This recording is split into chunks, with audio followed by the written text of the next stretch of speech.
Secret friends, unite!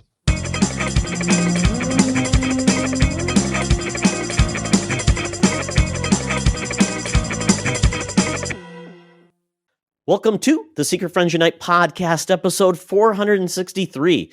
This is your guide to the geek side, and I am one of your hosts, Todd Oxtra, from beautiful Savage, Minnesota.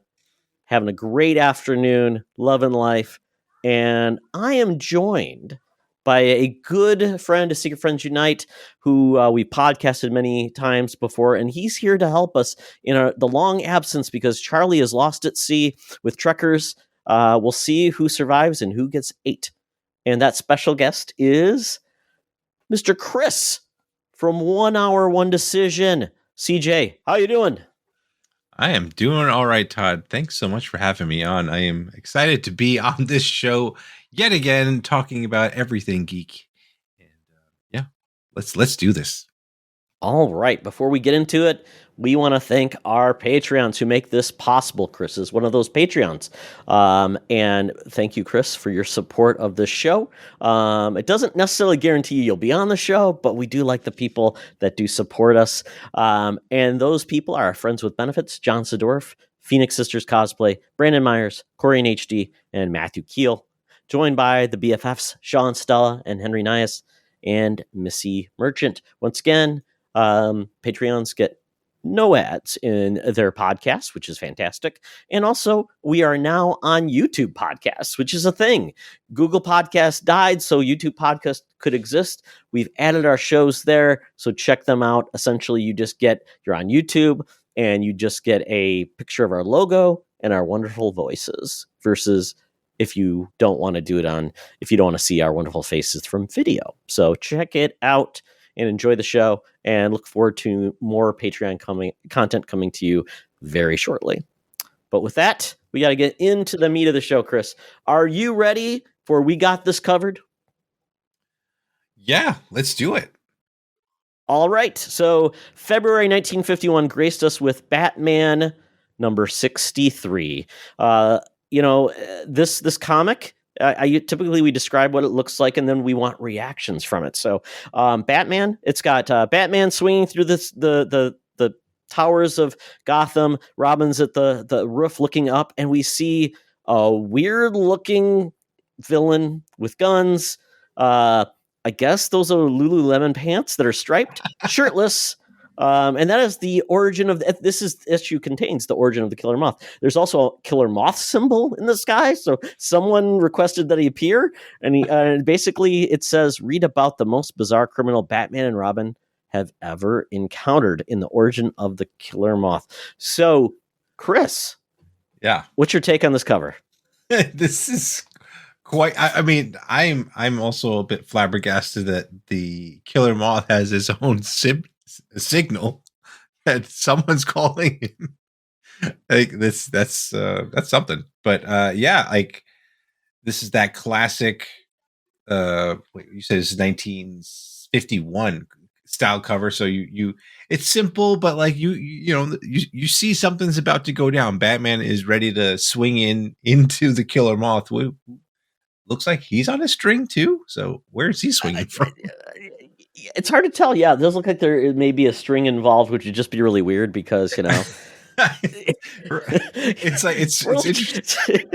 Where is he going? Because he can't go very far. It's like I mean, this is a comic book. They could have just let him have the wings and fly. They almost wanted to make it practical in some way. I'm like, all right, well, I'll give you credit for that. But yeah, whatever. No one needed that. Yeah. So this comic was 52 big pages, and it actually had I'm just reading here right now. So these are the stories that within it. So Joker's crime costumes was the first story.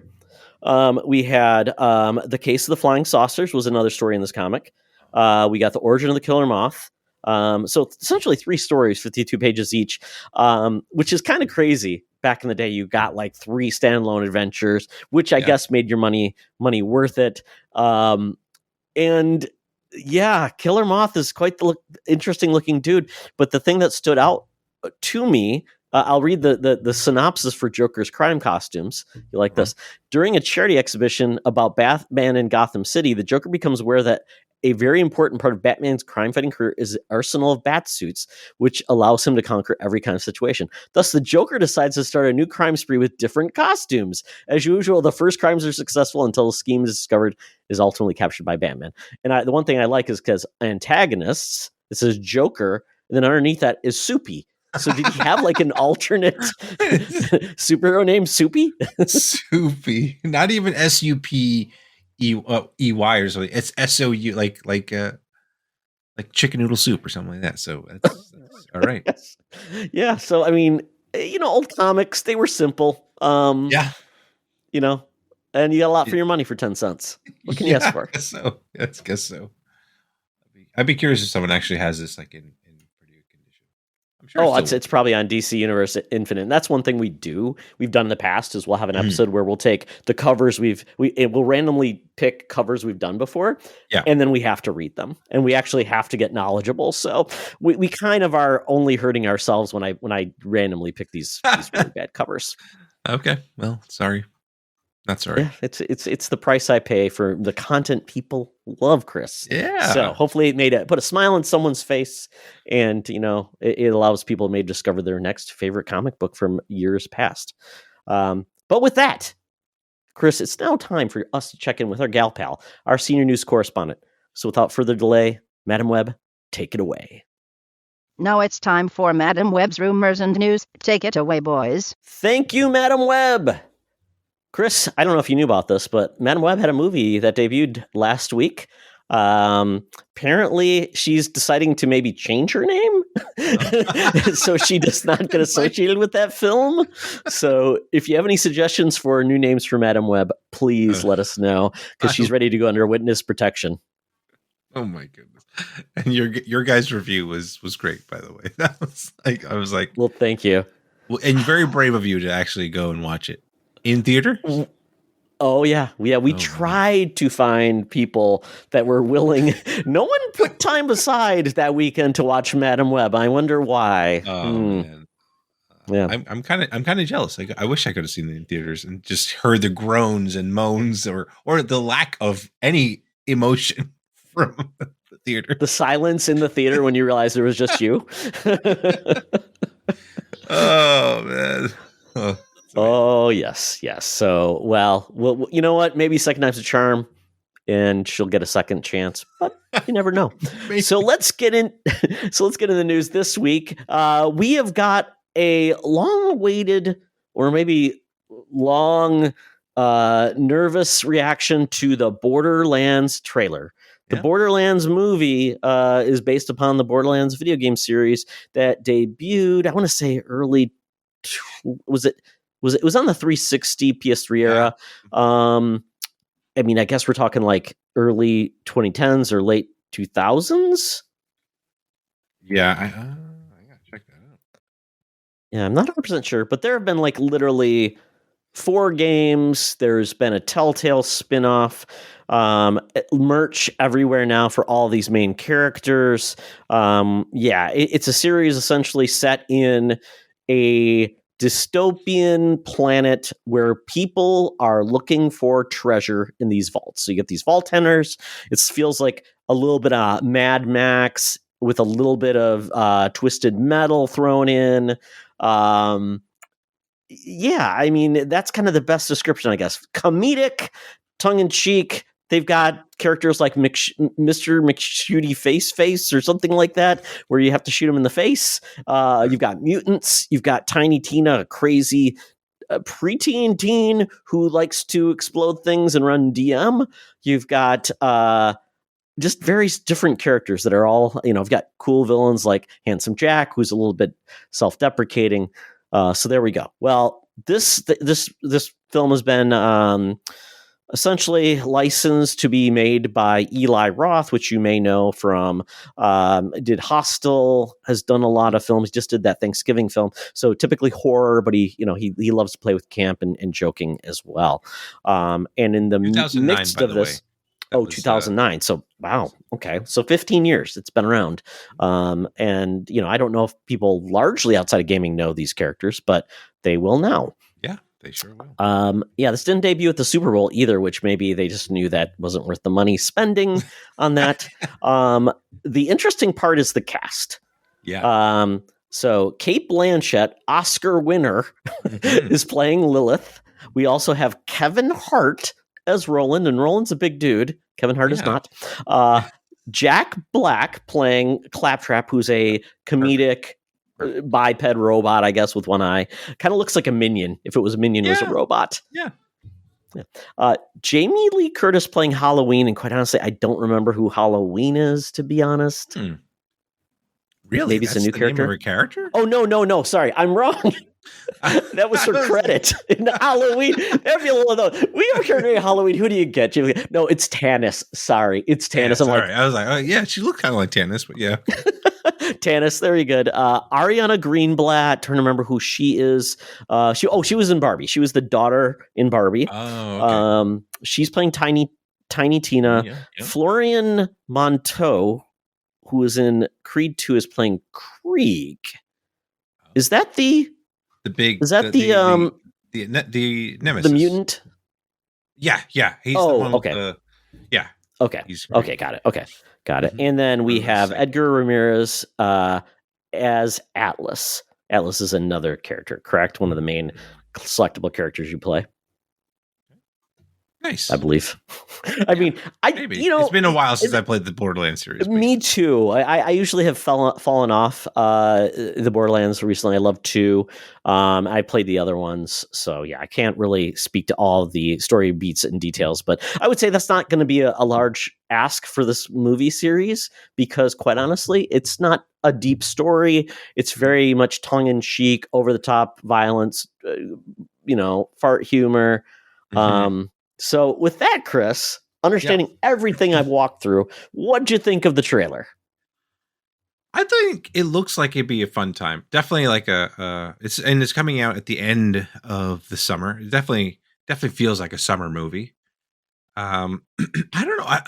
It's for some reason I feel like this could be a surprisingly good movie. Like, I don't want to say as good as Guardians in a way, but like, I don't know. It'd be interesting to see because it looks like there could be something interesting here because at least from what I'm seeing, this might be kind of like the prequel to the first game because these are characters that I don't believe you play in any of the like Lilith. Lilith part is 2, right? She's in part 1. She's the one that like tells you, if I recall, correct me if I'm wrong. Yeah, she's the one that like tells you to like how to get into the vault and all that other stuff. But and then she becomes, a bigger character throughout the game. And I don't even think, did they even talk about Handsome Jack in this? Like, have they even cast a Handsome Jack? So like, I don't think that. Let's see. I'm just looking at the summary they give if they state if anything about a villain. They don't. And basically, Lilith is looking for her missing... No, she's looking... Oh, here it is. She's looking to find the missing... So this is the premise. Probably should read this. Lilith, an infamous outlaw with a mysterious past, reluctantly returns to her home planet of Pandora to find the missing daughter of the universe's most powerful SOB, Atlas. So isn't that... So that is... I don't think so. What gun I'm going to look it up.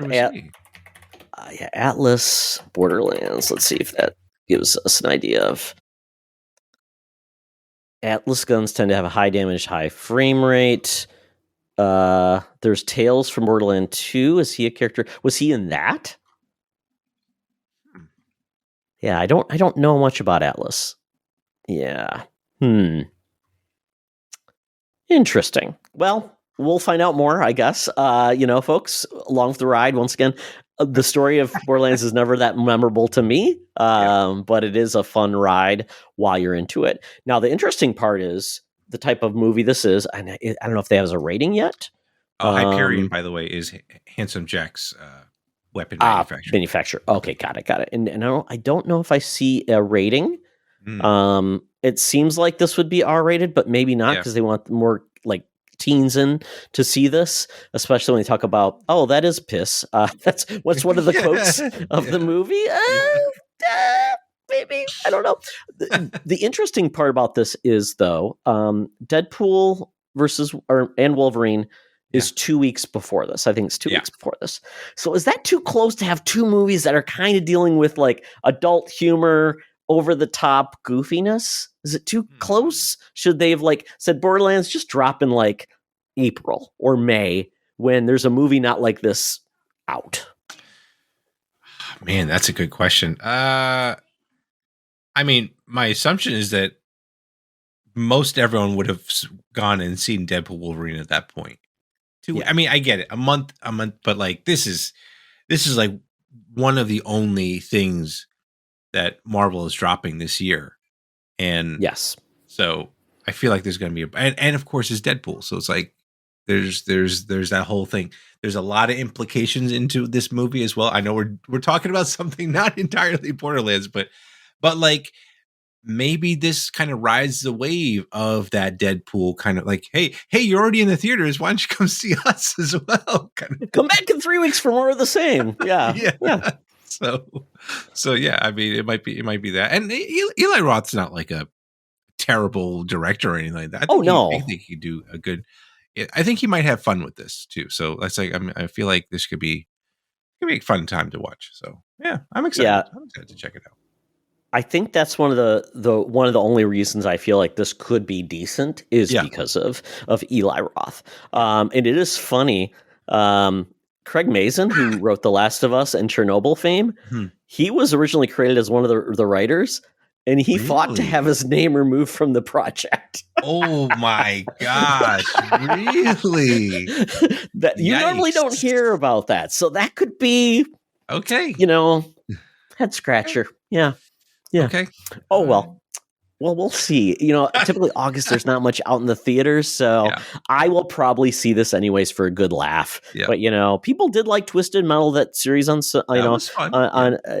Peacock. So maybe there's more there. Maybe this audience is just not finding a place to watch. Comedic, goofy humor. So with some bullets. Yeah. All right. Well, that leads us into another trailer about a movie I knew nothing about. I just knew there was a movie with Bill Skarsgård, and it says he's buff, and the movie is called Boy Kills World. And I'm like, and then Sam Raimi is producing this, and it's got Famke Janssen, Sharlto Copley from, blanking on the movie? It was District 9? Oh, was it? Oh, yeah. Yep. Yeah, so a lot of other people I don't know, but what got me in this movie is the fact that he says he's deaf and he didn't have an internal voice and mute. Yeah. And so he selected one from a video, an arcade game that he played, I guess, before he went deaf. And the voice is none other than Archer and Bob's Burgers' voice, H. John Benjamin. Yep. Which I just like at that point, I'm like, I'm all in. I love his voice so much. I'm such a big fan. Yeah. And that's what we have. And you got at least 60 more minutes, 60 or 90 minutes. I don't know how long the movie's supposed to be, but of H. John Benjamin, serenading you about this entire movie. So good for him. Yeah. And it's essentially a revenge film about him trying to avenge his sister. And I really do like Bill Skarsgård, and I never anticipated him. I mean, he played Pennywise. I never anticipated him to be like an action star, which I think is such a really brave choice. I mean, like he could now you see him in this trailer. He definitely put in the work to get buff. So MCU next, DCU next. Who knows? He could. I mean, It's almost like too on the nose to say, could he play a version of the Joker in a new Batman film? I mean, is that too on the nose? A clown? He played a clown. Yeah. Probably not. Let him do something different, Yeah. But I mean, the Joker, we never really see Joker being this ripped. So maybe someone like a Joker who speaks with his fists, not with his mouth. His punchlines, get it? Yeah. Oh, come on, Todd. Oh, come on, Chris. You got kids. You have to tell them goofy jokes. You're right. Yeah. All right. Yeah, you've got to get some new ones. So there you go. Put it in your arsenal. So yeah, and this movie, it is kind of a goofy tone. It feels kind of John Wick-esque, kind of like, I don't know if you ever saw the movie Nobody. Yes, yeah. I feel like it's more. Well, I don't know. I don't think this movie's going to. Yeah, I don't think this movie's going to take itself too seriously. Obviously, with H. John Benjamin doing most of the voice acting here or whatnot, you want to call it, a narration. Yeah, there you go. And I think it'd just be a fun time, like another one of those movies that you just kind of turn off your brain and enjoy all the action that happens. I feel like we need more of these movies. There was another movie that just, I don't know if it came out yet. Monkey Man, right? Yes. Yeah. With the Dev Patel. Yeah. I think John Wick and even Judge Dredd had that feel of taking like Asian cinema of these very stripped down, lean, driven character that is and they take the action serious. It's not like Stallone or those guys where it's goofy over the top and but these guys actually train for the part and do it. Yeah, to your point, I definitely love these. Yeah, I'm looking at some of the actors in this. One of the guys looks familiar to me. I think he was in the Thai film. Oh my god, that wasn't Thai, was it? It was the cop movie where it was very similar. The raid. Yeah. He was in that, and it's cool. So, like, if you see him in it, I'm like, all right, I'm excited because that means the action is probably going to be halfway decent. He's like a legit kind of action star. Super excited. Yeah, Isaiah Mustafa, if you remember him, he's the really buff dude from the Old Spice commercials. He goes, I'm a man on a horse. Wow. He's in this too? So, awesome. Yeah. So April 26th, perfect time too. It's right before the summer kicks off. Not a lot of big movies. And this could really, speak to a lot of people that just want a really cool, just cinema time, no brainer, and just enjoy the ride. Yeah. I'm here. Well, very, very cool. Well, our next one is not a trailer. The story is all about what we're hearing is like all of these Game of Thrones spinoffs that are going to be coming out. So we had a couple that didn't go forward. And we actually got some pictures of, I believe, some of the characters in it. They just took some pictures. So that one's not happening. It was once again, it was supposed to be a prequel in a different era. So we've had House of Dragons, which kind of renewed people's faith in maybe Game of Thrones after the way Game of Thrones ended, kind of unceremoniously, ran out of source material. Yeah. A lot of people weren't happy about it. Even the instant travel they developed later in seasons, where previously it took them a whole season to get somewhere, and in the last season, it's like, I took the bullet train. the dragon train. I don't know what they take. Portals. We have portals now. Maybe. Yeah. Well, we are hearing about the latest spinoff called The Hedge Knight. It's a 2025 release date, obviously on Max. And it's going to be a spin-off series. It's going to be called A Knight of the Seven Kingdoms, The Hedge Knight. So this is actually based off completed stories by George R. Martin. So there is source material. It's not just a sketchbook, with some words and say Game of Thrones. Right. Fill in the blank. Mad Libs, George of Game of Thrones, George. Yeah. And it's essentially a story of two characters, Dunk and Egg. So Dunk is the future Lord Commander of the Kingsguard, Sir Duncan the Tall, and Egg is the future King Aegon Targaryen, which we already met in House of Dragons. So this is their early adventures before he became a walking corpse in House of Dragons, and essentially 100 years before the events of the novels of of the novels. So it's going to be a young, naive, but courageous knight and his diminutive squire, set in an age when the Targaryen line still holds the Iron Throne, and the memory of the last dragon has not yet passed from living memories. So I kind of view this, maybe this is going to be a different take where it's not going to be so deep into like the political aspects, who's going to marry who's sleeping with who. It's going to be more about like they're just having adventures in the land, which I think opens up a lot of great story opportunities to tell, to open up the world, visit other areas, and build upon the mythology, which, sometimes when you get like this huge story, there's cool stories that can also be told. Yeah, like this, I don't know why this popped in my head, but like kind of like the Kevin Sorbo Hercules kind of style of like show. Like it could be, like a monster or whatever villain of the week kind of thing could be that. Like that could be kind of fun if they do that. But I don't know if they're going to go that route in a way. But like monster of the week or hey, we're going on multiple adventures looking for bounties. The dragons captured a princess. I mean, I don't know how serious the show has to be, but if they go a little like fun, lighter, I'm okay with that. I'm cool with that. Yeah, kind of like The Witcher. The Witcher, when it was first started off, there were like standalone episodes I thought were fun, and then it got darker and had to have one connecting story. I'm like, mix a little bit of joy in there. Exactly. So why not? This world is already kind of dreary as it is. So before all that stuff happens, maybe the world was a little bit happier.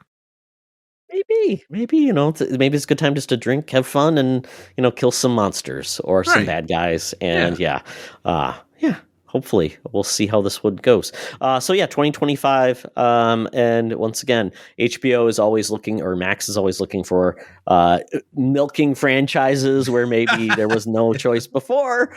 So we'll see how this goes, but if it's done well, I will probably watch. Because I love fantasy, and there's not a lot of great fantasy, so I'll take it where I can get it. Also in the world of TV, and this is with Sony, where they own essentially all the Spider-Man characters, and yet they still don't make things with Spider-Man in them. They're looking for that Disney check so they can make another MCU film, apparently. But they are developing some TV shows, so maybe this could be where they find their space outside of Spider-Verse, which we like those films, really well done. But those take a long time, and they're animated, so something live action, maybe with different creators, could do well. And we essentially are going to talk about two different properties. So we have the character Silk, Cindy Moon.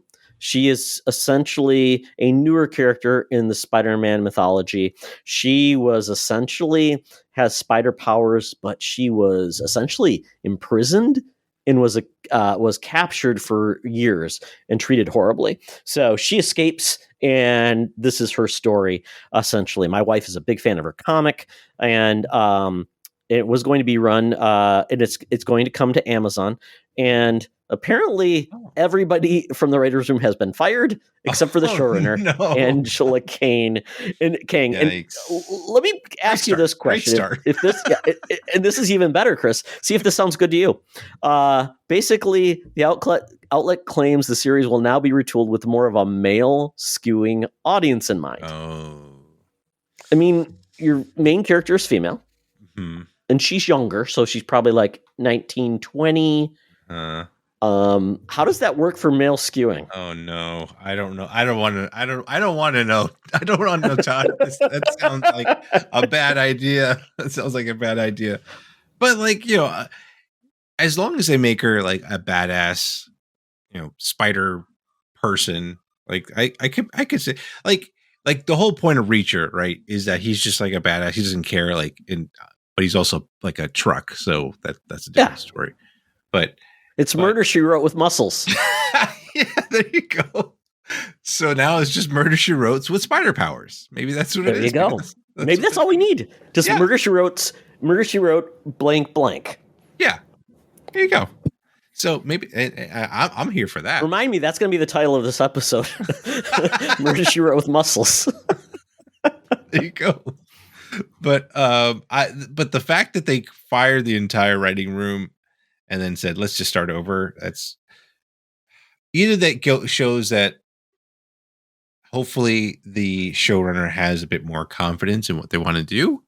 And hopefully they've read maybe a Silk comic or two to get ideas about what the show is about, or at least what the character is. So yeah, that hopefully that's where we're going in a positive. Well, until we hear who the writers are, and we then find out that it's actually the writers of Madam Web, maybe we'll take this. Oh no, God, no. It's the curse. Yeah, it's the monkey paw. Yeah, so we'll see what it is. But yeah, they're two of their biggest hits on Amazon are Reacher and The Boys, and we do know that The Boys, they do kind of handle their female characters pretty well. They're empowered, strong, which I especially Gen V, I thought did a great job with those characters. So maybe Amazon typically has pretty high quality shows when I've watched them. So maybe there's some more like direction that they can be involved because they have to show that. Fingers crossed. They're like, we got to put this on the air, and so that is the first one. So hopefully something good happens with that. But then we have another show that I knew was happening, but I didn't know much about it, and that is Spider-Man Noir. So Spider-Man Noir was part of the Spider-Verse in the comics, was created basically, looks like a 1930s, basically Spider-Man who's like a gumshoe. Very cool. He was in the Spider-Verse film, voiced by Nicolas Cage. Yeah. Apparently there's some synergy there because now they're talking about he's in serious talk to actually play the live action version of Spider-Man Noir. Wow. Hey, man, I feel like he's always up for something. He's like, yeah, you know what? You're doing something with the character I've done already. I'm cool. I'm in. Like, he wants to do it, and he's like, it'd be fun. I'd be really curious how they incorporate Nick into this. If he actually is going to be putting on the suit and doing it, or or he just does a voice like this article mentions. He just kind of voices the character. Maybe unlike Halo, he'll never take off his mask. That would be great. That'd be and then great. He can just be, he'll have his mask on all the time, but he'll always be like shirtless and pantless, though. He'll do the opposite. Like the Mandalorian. Can never take my helmet off. But you can see everything else. It's here for you, baby. and Nicolas Cage is like, well, I've got to be the body double, but my face, I don't need my face on there. You just need my body. Yeah. Have you seen him in Ghost Rider? That guy was jacked in Ghost Rider. I was like, whoa. Ghost Rider was like a long time ago. I mean, it was, but he's got funds to give himself some personal training, peck implants. Yeah, peck implants, and all that stuff. So you know what? Nick Cage, he's not bigger. He doesn't think he's bigger than the material. So you know what? Right. Kudos to Nick, and he's not bigger than taking a paycheck from whoever will offer it to him. Exactly. So there you go. Well, we'll see how this goes because both of these are interesting. And you know what? Back in the MCU days, did anybody really know who Iron Man was? Did anybody know who the Guardians of the Galaxy were? Did they think Thor could be pulled off? So maybe they're finding their way after the disaster that Madam Web was. Maybe they can figure out maybe better creators and do these in TV. Maybe TV is where they really should be putting their efforts versus the big screen. There you go. Yeah, well, we will see. Let the folks at Tim Lord and all that stuff manage the movie stuff. That would be so fantastic. Yeah. There you go. Get them in, Lord and Miller, get them in there, let them be in charge, and then pick the directors, and then let's see how it works. Yeah. Lastly, we have a comic book story, and we don't always talk about comic book stories just because there's always something changing in comic books. There's so many, and it's like, well, what's changing this week? It's never ending.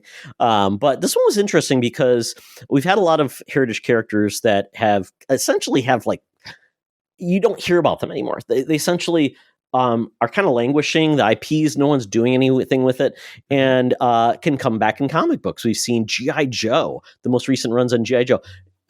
Duke, Transformers, the comic books are really becoming popular because they're really giving it the creative energy it needs to be successful. So we're getting a Space Ghost comic. So if anybody doesn't know who Space Ghost is, he was a cartoon character designed by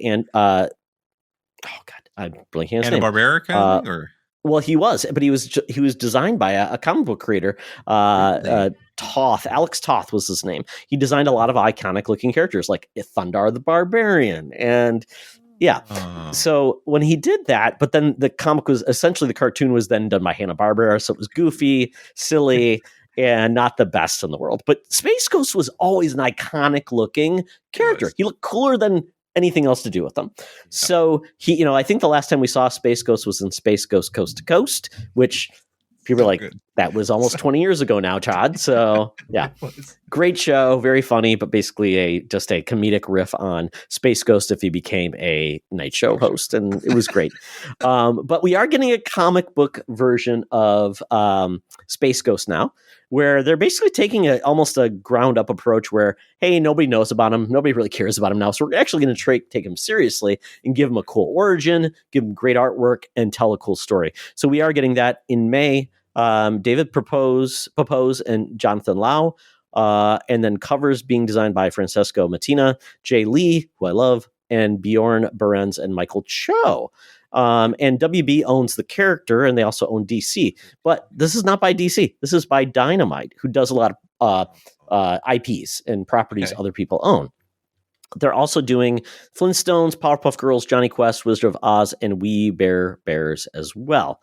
And essentially we've got some covers here that some are going to show like more of the retro look. Some are more realistic, almost like an Alex Ross version of the cover. But it's basically they're going to retell the stories with the Space Monkey Blip, the two kids, the space teens that go on adventures with them. And this could be pretty cool. It'll be fun. I mean, just because the character design is so simple. Like when you look at the Alex Ross looking one, it looks kind of ridiculous because it's just like one white bodysuit. It's like, all right, well, and he's just like, well, at least he's got a belt on to break it up. This is true. He does have a belt. You know, people say underpants matter, like those trunks matter. They do. They really do. They really do. It just looks kind of odd. But yeah, like I'm kind of curious, like how serious will this comic go? Will it still have kind of like the campiness to the old? I mean, you know, that's what I'm really curious about. So yeah, we'll see if they bring in like all of like the characters you saw in Space Ghost, like Zorak and Moltar and those guys, and then maybe bring in some of like the Herculoids, which is a weird old comic series as well, or a cartoon series as well. We'll see what happens. So check it out. Hopefully, maybe it'll come to Comixology/Kindle, and I'll actually get to read it for free and see if they did a good job renovating Space Ghost. All right. So that is it for the news this week. Thank you, Madam Webb, for bringing us these news bits. Chris will keep thinking of a new alternate ego for you, and maybe we'll have one for you by next week. So now, Chris, it's time for our time at the Geek Easy. But before we do that, it's time to check out an ad that keeps our lights on. Hey, Secret Friends Unite, let me tell you about Zencastr. We use them for our show, and now they're supporting us. Zencastr is now the all-in-one solution making podcasting easy. It's the ultimate web-based podcasting solution. Provides high-quality audio and video podcast production and hosting. With a full suite of professional tools, podcasters can seamlessly record, produce, and publish studio-quality content, all from one dashboard. Being a creator has never been easier. And we chose Zencastr because of the ease of use, high quality output, and it makes it super easy for our guests to come on. We had multiple solutions we tried before, and Zencastr has just been the best fit for us. Why Zencastr? It's now super easy to record a podcast with Zencastr. Log in using your browser and start recording a high-quality podcast right away. Record studio-quality sounds and up to 4K video with your guests. Feel a sense of zen knowing Zencastr's multi-layered backups ensure you always have your recordings in the highest quality, even if the connection is unstable. Have you ever worried what you sound like? Zencastr's post-production process makes you sound buttery smooth. It automatically removes those ums and ahs in your recording. It removes those awkward pauses in conversation too. Set the right podcast loudness and levels while reducing background noise with the click of a button. So if you're interested in making an easy, high-quality podcast just with the click of a browser button, Go to Zencastr.com/pricing and use my code SFU1. You'll get 30% off your first month of any Zencastr paid plan. I want you to have the same easy experiences I do for all my podcasting and content needs. It's time to share your story. Now back to the show. Talk nerdy to me. Talk nerdy to me. We're sitting in the Geek Easy, cover band's playing, drinks are poured, and we are ready to get our nerd on. So, Chris, what you got for us this week? Well, I just finished up a series that I'm kind of I'm glad it's over because if they left, I'm glad they were able to finish it as opposed to like kind of leaving it in the ether. And that was Pantheon. It was an Amazon. Well, it was on Amazon, but like Amazon New Zealand and Australia. So use your VPN or NordVPN if you want to sponsor this episode or not. But anyway, it's only two seasons, and William Hurt plays basically like a Steve Jobs kind of CEO, and the idea is that they're talking about uploaded intelligence. So the idea of taking your conscience and uploading it to the internet so you could live forever, and the consequences, the ramifications of that. And it's got a bit of a more personal story because one of the main characters in it is a girl who her father worked on this particular project, but he also had some sort of terminal disease, I believe it's a cancer of some sort. And he dies, and then she kind of they're going through the motions of like the loss of him, and then finds out that he was actually uploaded to this to the internet, and now he's like reaching out to her and saying like, trying to start this relationship up. And she's like, what happened? Like, how did this happen? And so there's that whole mystery of that going on. Really interesting concept, and I think the animation team behind it was the same animation team from Venture Brothers and stuff like that. It's the same animation studio. Okay. But it looks similar to like Invincible.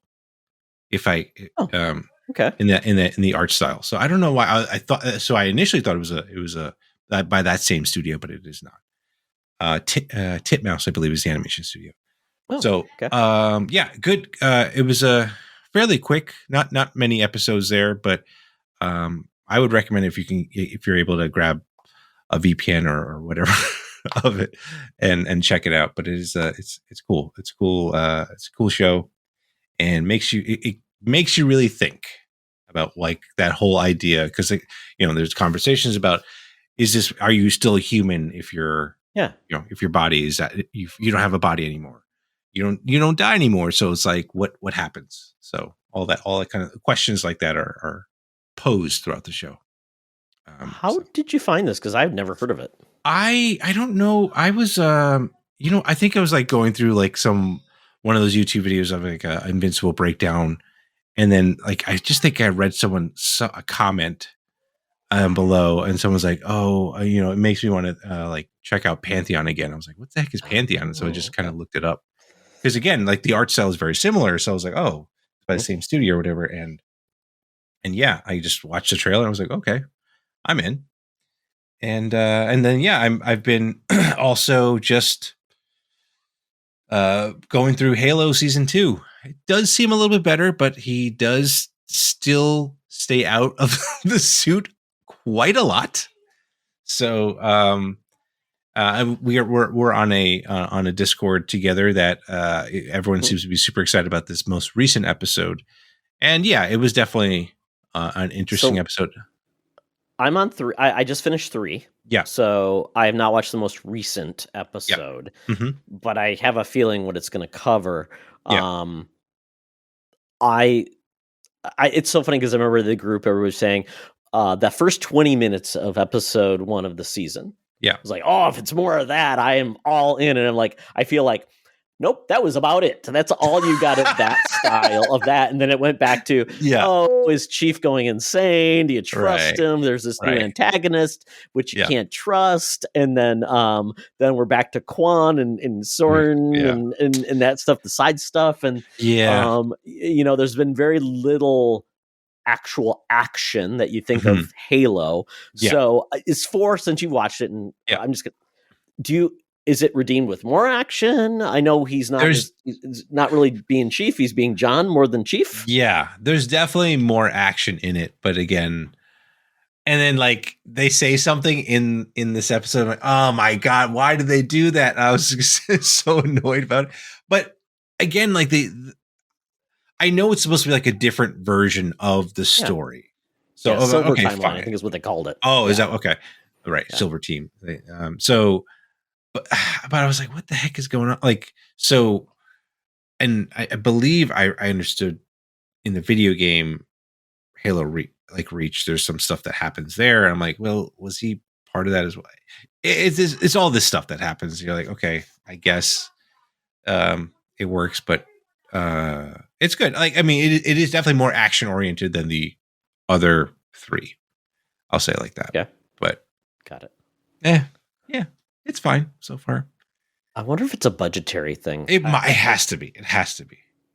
Yeah, because I feel like when they have done those action sequences, I'm like, this is pretty cool. I know, hey, I forgive it for certain things, but I just feel like, and Charlie doesn't play games, so he has said he enjoys it. So maybe it's just the people that are the fans care, and anybody else going into it's like, oh, it's an interesting story, and we're getting to know this hero, and he's kind of like almost like a war vet, and the PTSD of soldiers, totally get it. It's just a challenge that it's like, then some people said, hey, why does it even need to be about Master Chief? Should it be something else? So I don't know. Yeah, I don't know either. It's fine. Oh, there's another kind of. I'm sure you'll find it. There's like a little Easter egg in near the end of the episode. You're like, oh, okay. It's kind of like whatever. But again, it was like a lot of it was like it was just kind of like all right, well, yeah, I guess you did it. This is the thing. So just finish the season. I don't know. Finish the fight. Finish the season. Finish the fight. Finish the season. So I don't know, but. It's been okay. Got it. Yeah, but I don't know. I do need to finish up The Witcher season 3 because I kind of finished at the halfway point or whatever. I need to get back into that. So, the last Henry Cavill. I liked the last season. But yes, it did not leave me with a feeling of like, I don't know what they're going to do. Quite honestly, now that we know what we know, I wish we almost didn't know that it was going to change, and it just happened, and nobody said anything, and it's like, oh, surprise! I don't know. I'm enjoying it for what it is. I'm not one of the people like, oh my God, I can't. I like it for what it is. Like I said, it's pretty decent fantasy. It's not the greatest thing in the world, but it's pretty decent fantasy. Right. I was going to say, though, on the Pantheon, you talked about the uploading and things like that. Have you watched Upload on Amazon? I have not. I do need to watch that. I've heard it's good. Because it's such a more comedic take, but it covers a lot of these issues. But I enjoy it quite a bit. And it's got one of the funniest peeing jokes in the world. Oh, okay. Good to know. If you're looking for that. I need to find a good pee joke, so yeah. Yeah, it's very cute, very, very funny, almost like a or The Good Place kind of feel. Okay. Cool. Check it out. Well, very cool. Well, I'm only going to be talking about 2 shows where I watched the first episodes. Okay. So take this with a grain of salt. You have obviously seen the other one, so I'll talk about the first one, which is Avatar: The Last Airbender, Episode 1 on Netflix. This is the live action series. For anybody who doesn't know, Avatar: The Last Airbender was a Nickelodeon series, well regarded, well loved, one of my favorite stories of all time. Really? Absolutely love it. Yes. And then there was a movie that did not do the series justice by M. Night Shyamalan, which is, I guess, see it if you're really morbidly curious, but it's not very good. So live action. And then there was the Book of Korra, which is, this is my moment of shame. I have not watched Legend it. I watched one episode. Legend of Korra. Yeah, okay. Sorry, Legend of Korra. Yeah, sorry. They have Book books of Boba Fett. in them, but yeah. But I really, really need to because I just like the team. I like the story. I've only watched the first episode, but need to get into that. And that's essentially a sequel to Avatar: The Last Airbender. But this series, people were nervous because the creator's not involved in this, and this is live action again. Although I would say when I saw, Netflix has really gotten into these adaptations, and I say more of Yeah. them are good than bad. Yeah. I really liked the One Piece that I saw. I didn't get to see all of it, That's but I fun. really enjoyed Yeah. that. I've enjoyed The Witcher. There's been some others as well, and they're going to be doing more. So Yeah. I've really liked the Umbrella Academy. So I think they do a fairly good job at putting things in people. They've got money, they spend it. So I'll give them credit for that. This is good. I really enjoy Okay. it. The cast is really sold me because it's a lot of unknowns, which is great. So you don't feel like, oh, it's he or she or them. Yeah. And it captures, I think, what you'll see forward, which I think the movie didn't, was a sense of humor. The series has heart, humor, and consequences, joy, action, consequence. This feels like it will. The opening when I saw what they did in the opening, I'm like, okay, this makes me very happy because it really introduced one of the things I love about the show is utilizing the airbending into almost martial arts. Nice. Tying them together, using the powers together where it works really well. And there's a great opening sequence between a earthbender and airbenders or firebenders. And it's really, really cool. There's one character that will stand out if you know him, and that is the dad from Kim's Convenience. Also in he was in The Mandalorian as one of the TIE fighter X-Wing fighter pilots. So he's in it. Paul, I'm trying to blank his name, but he plays Uncle. He plays Uncle Ero, and one of my favorite characters on the show, and the perfect casting for that. Kind of a comedic relief, but also I would say he's almost the heart of the series, which is great. So yeah, I really like it. I've only watched the first episode. The whole season dropped, so I just watched it this morning. So I will watch the rest of it. But if you've never watched Airbender, I would say check this out. It's probably not going to be as good as the animation, but maybe this gets you into the animation. That's all I'd ask. Yeah. And Chris, do you have young kids? I do. This is the perfect age for them to watch. Yeah, I'm kind of curious because I didn't get them into One Piece. I love the anime One Piece, but it's just a lot to kind of catch up on. And funny enough, actually Tom, my co-host on my show, he's actually enjoying this show as well, and he was a big Avatar fan. So and he's watched at least I think 3 or 4 of the episodes, and he says it's hitting the tones, hitting the marks about the animated show. So and the one thing that he also brought up was the fact that you've got a whole season, like season 1, for example, of the first of the animated show.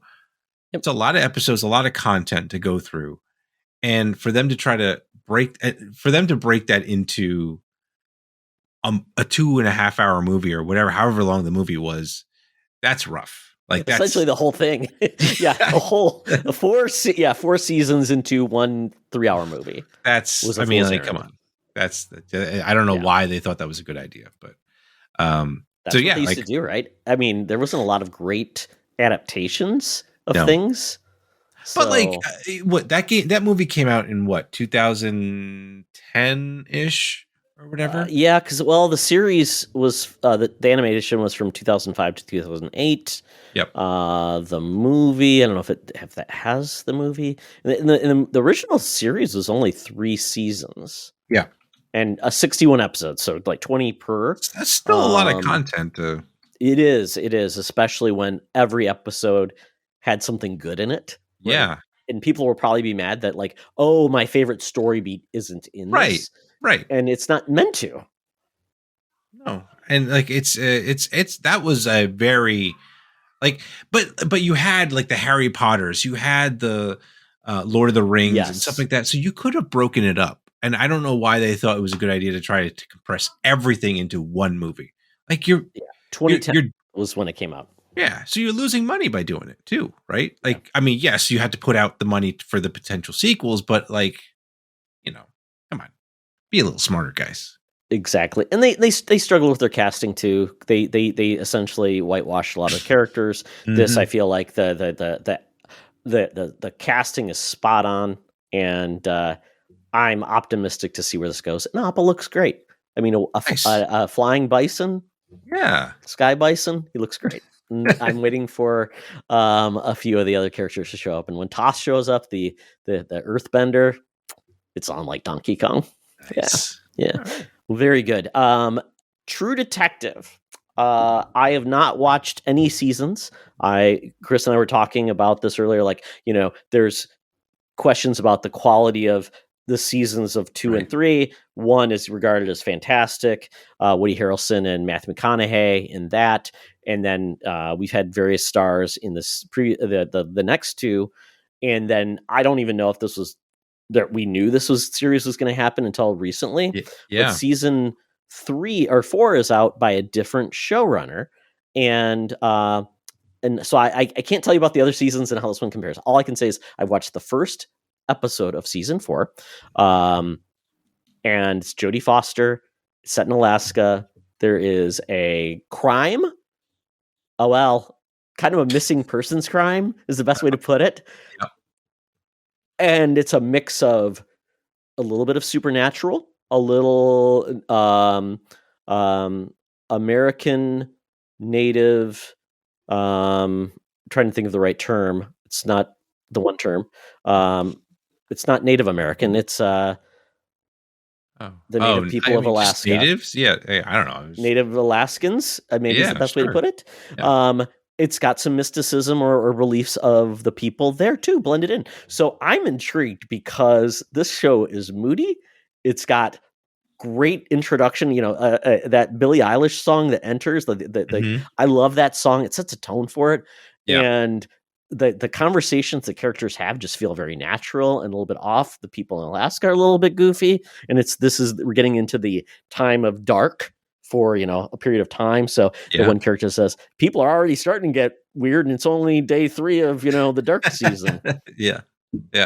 So have you finished this, Chris? I have. I've finished this anthology. Yeah, this season, and it was good. But I will say, be prepared to be a little disappointed in that ending. I thought Jodie Foster was fantastic throughout the entire season. I mean, everyone I think did a good job with it. I heard though that this story was actually called Night Country, and then they repurposed it. They repurposed it, to be a True Detective novel. True Detective show. So they had to like tie it back to some of the stuff that happened in season 1. So I mean, but again, I think it did well.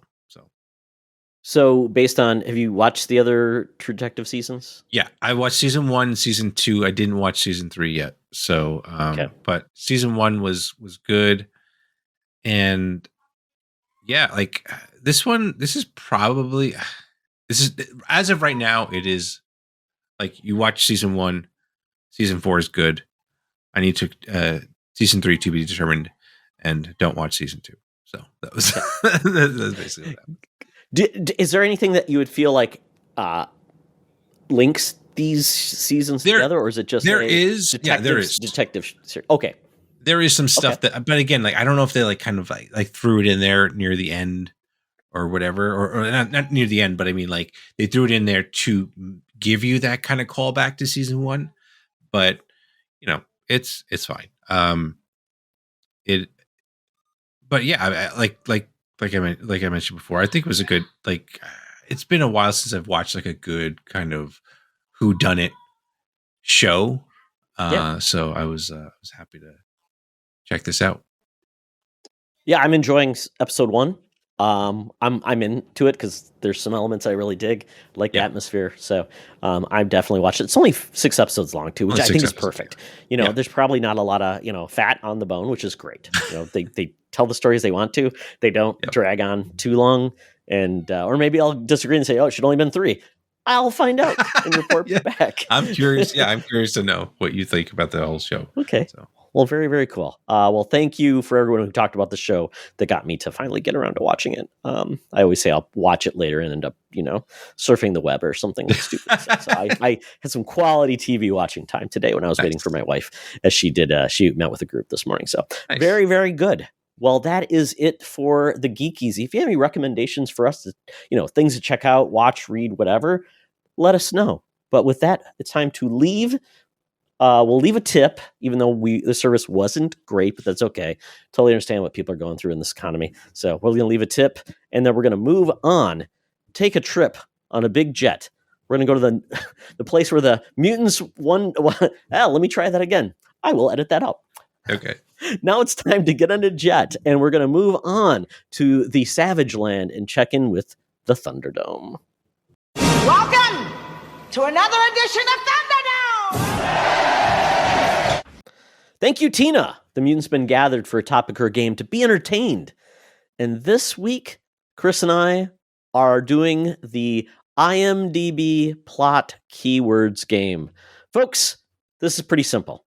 You put in a name of a movie, and then you also search IMDb plot keywords, and it gives you a list of maybe anywhere from 50 to 100 keywords based on the plot of a movie, and they can either be relevant or vague, and we will say these plot keywords, and the other person tries to guess what the movie is based on the plot keywords. There's no penalty for guessing the movie along the way, but there's going to probably be a mercy rule that we eventually have to let the person give up.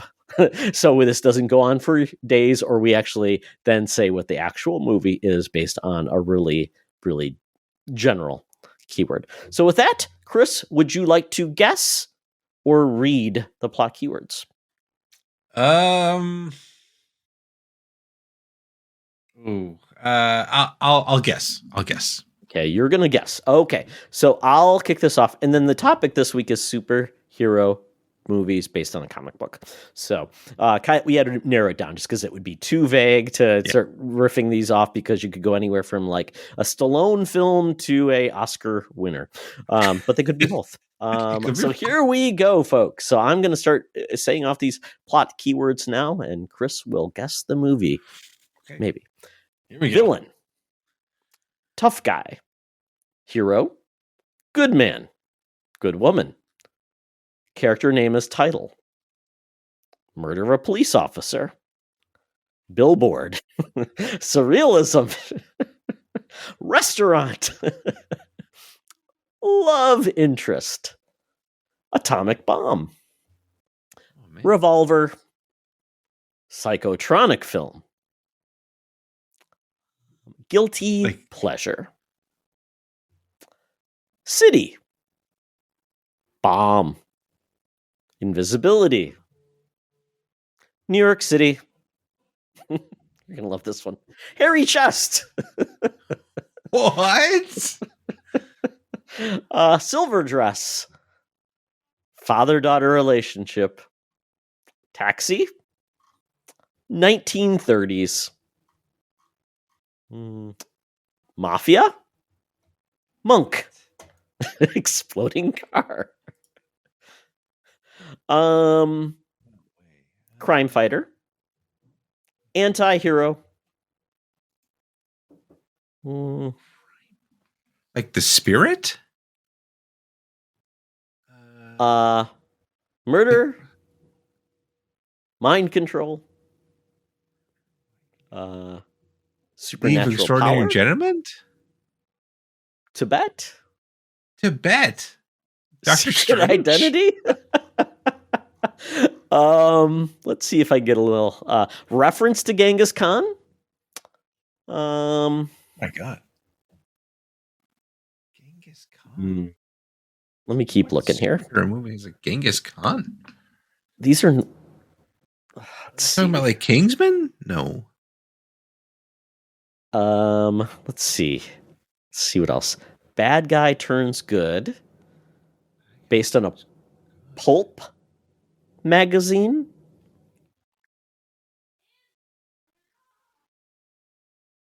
Man, I am drawing a film. extrasensory perception, ghost. It can't be the Phantom. Ghost. Neo-noir. Sin City? No. Oh my God. Socialite. So Super he's gotta speed. What? Supernatural power. Super speed, supernatural power. Telepathy. What? What kind of it's got like every superpower here. Television. Temple. Man. Scientist. Wait, what? Ring. Radio. I don't know. I am totally Okay. Any Totally last out. guesses? I mean, like Tintin? No, it can't be Tintin. Okay. Okay, do you give up? Yes, I do give up. Okay.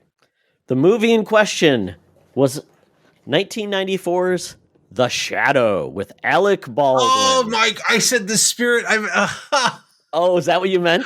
Yeah. Okay. Oh, Because there was the Spirit movie, which I never watched. Yeah.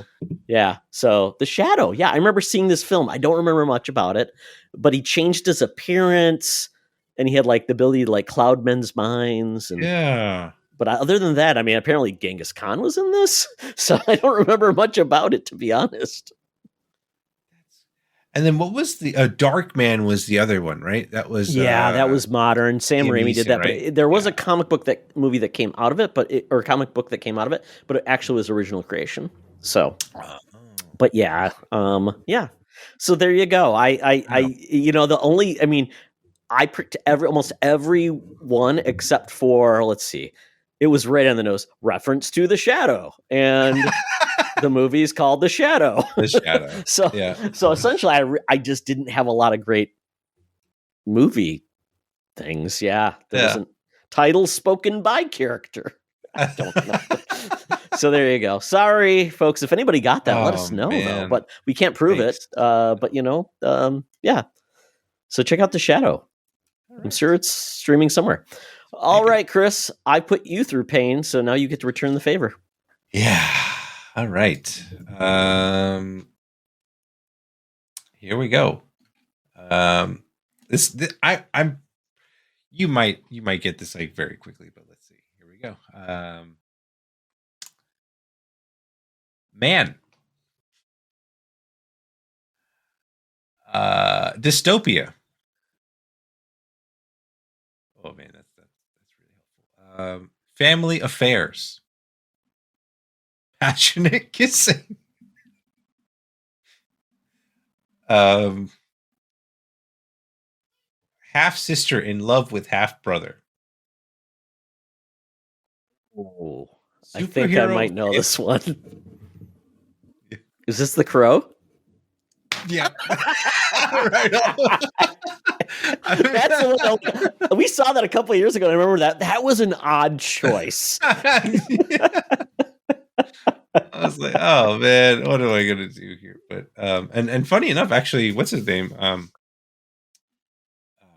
Skarsgård is supposed to be playing him in a that's reboot. Right, playing him. That's right. This is one of those movies that people are like, will this ever happen? And, yeah. Apparently wrapped. They apparently wrapped in filming. All right. Well, there you go. I mean, well, I hope you had fun, Chris. I mean, I'm still flabbergasted that I missed that name. I was like, I could see the name, I could see it, and like him going like this with this cape and everything. I'm like, whatever. I messed that up. Don't worry. Alec Baldwin probably doesn't even remember he was in the movie. Well, right. Very good. Well, hopefully everybody had a good time with this game. You can play it at home. I don't own the rights. Go to IMDb and quiz your friends, especially if you're bored at a dinner table. Do it. It's fun. Yeah. With that, Chris, thank you for joining us. Tell people where they can find you around the interwebs. Oh man, I will sometimes sprinkle some stuff on Twitter at TC1H1D. That's my handle there. We have a link tree for all of our where we're all at link dot what is it link.tree. I don't know what the link tree / like that. TC1H1D. All our socials and stuff like that are there, and and Discord. I'm there as well, wherever that may be. But I appreciate you having me on again, and talking geeky stuff.